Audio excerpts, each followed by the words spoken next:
A very good afternoon, students. This is a video for the extensor retinaculum.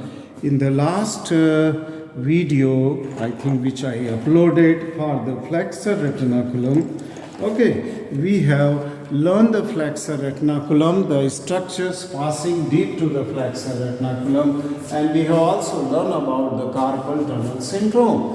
In the similar way, this is an extensor retinaculum which lies on the back side of the wrist, okay, and the lower part of the forearm. So this we will learn about extensor retinaculum. Then we will learn about the compartments which are there in the extensor retinaculum by sending the septa to the bone. This is extensor retinaculum is divided into 6 different compartments from where the different tendons are passing covered by the synovial seal. So we will also learn about these different compartments and what are the structure or what tendons, nerves and vessels which are passing deep to this retinaculum. Let us come first to the extensor retinaculum. An extensor retinaculum is a modified deep fascia similar to that of the flexor retinaculum.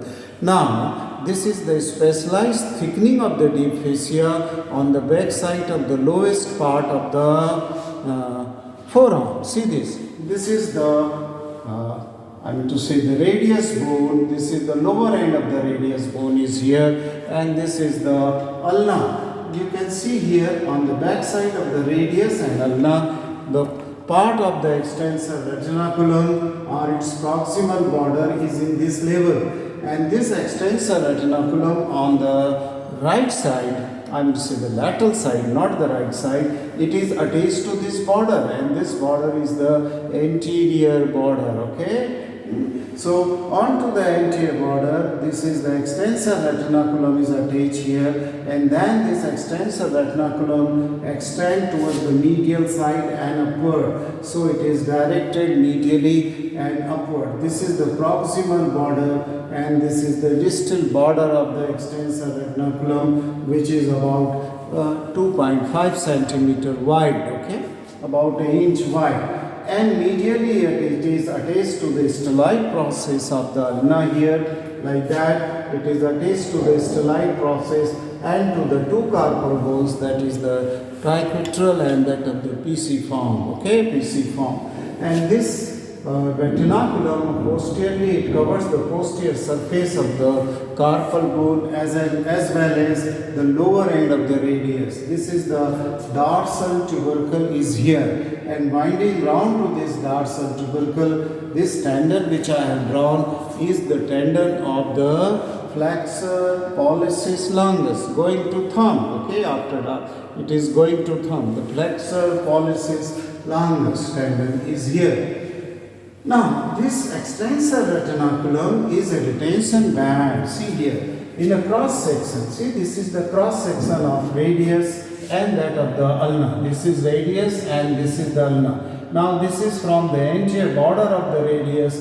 This is the extensor retinaculum going here and going right up to the posterior aspect of the ulna. Okay, near the stellate process. This is the stellate process here.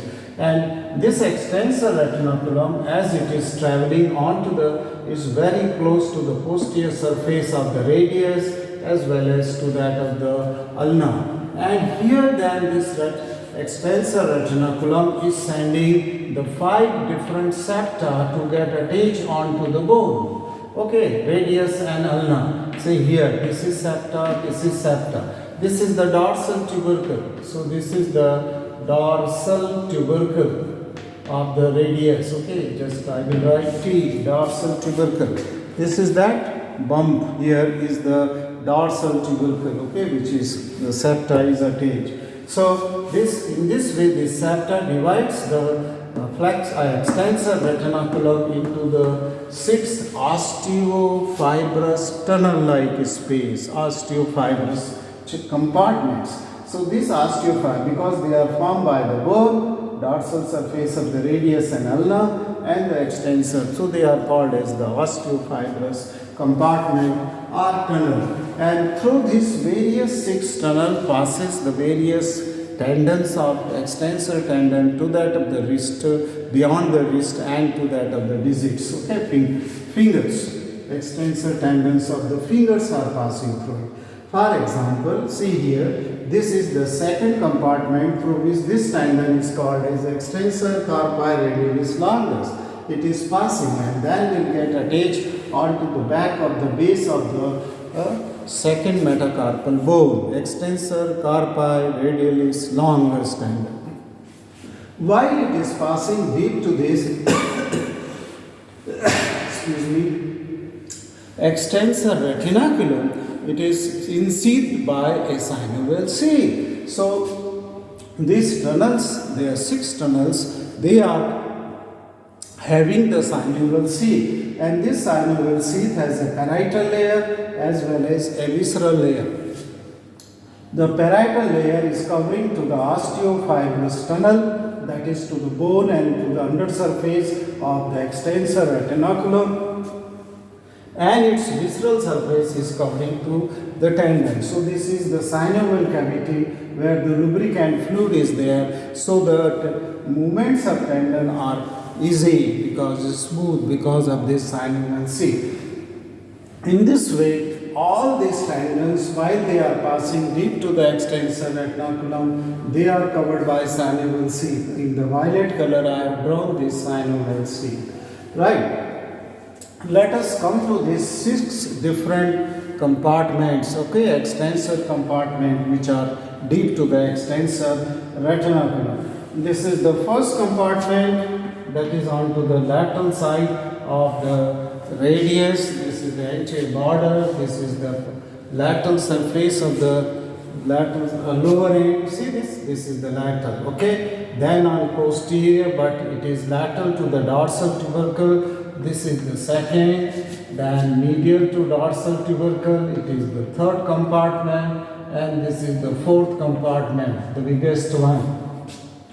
This is the fifth compartment, posterior to the joint, that is the inferior radioulnar joint, and this is the sixth compartment, right? So this is the sixth compartment is here. So these are the 6 different compartments containing many tendons, and the fourth compartment is containing an artery, what is called as the posterior interosseous artery.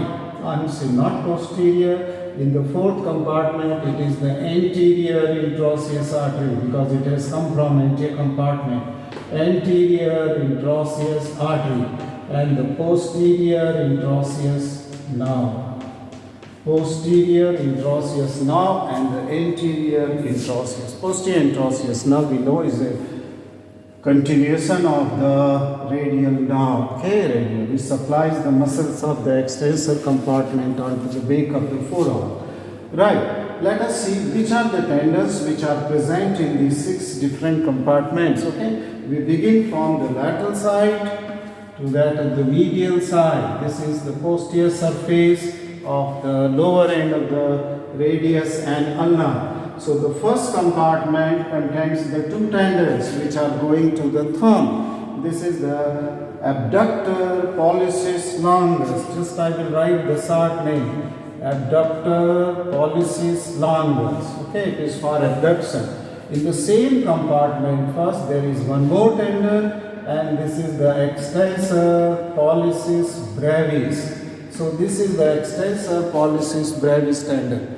This is also going to the thumb, that's why pollicis. But then there is one more tendon which is going to the thumb, and this is in the third compartment, this tendon, and this is the extensor pollicis longus.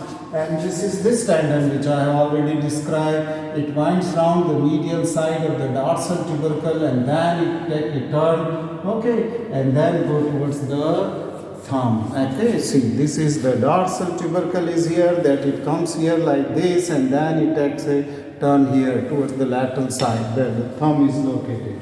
So this is the extensor pollicis longus in the third compartment, okay. And then this is the second compartment. If you come here, there are 2 tendons, extensor carpi radialis longus, which we have just seen here. See, this was the extensor carpi radialis longus. to which this extensor carpi and extensor pollicis longus tendon has crossed from medial to lateral side. And then there is another tendon here, and it is the extensor carpi radialis brevis. Extensor carpi radialis brevis tendon is here. And then you will see the fourth compartment. In the fourth compartment, there are two tendons, four slips of one tendon. It is extensor digitorum, which divides into four. Extensor digitorum, and this is the extensor carpi extensor indicis, not carpi, extensor indicis, going to the index finger, okay, forming the extensor expansion. All these extensor tendons, they will form an extensor digitorum tendon, and along with indicis and the digiti minimi. Now, there is an artery and knob which I have already covered. Then in the fifth compartment, it is called as the extensor digiti minimi, because it is going to the little finger. Okay, that's why it is extensor digiti minimi. And in the sixth compartment, most medially, it is the extensor carpi ulnaris.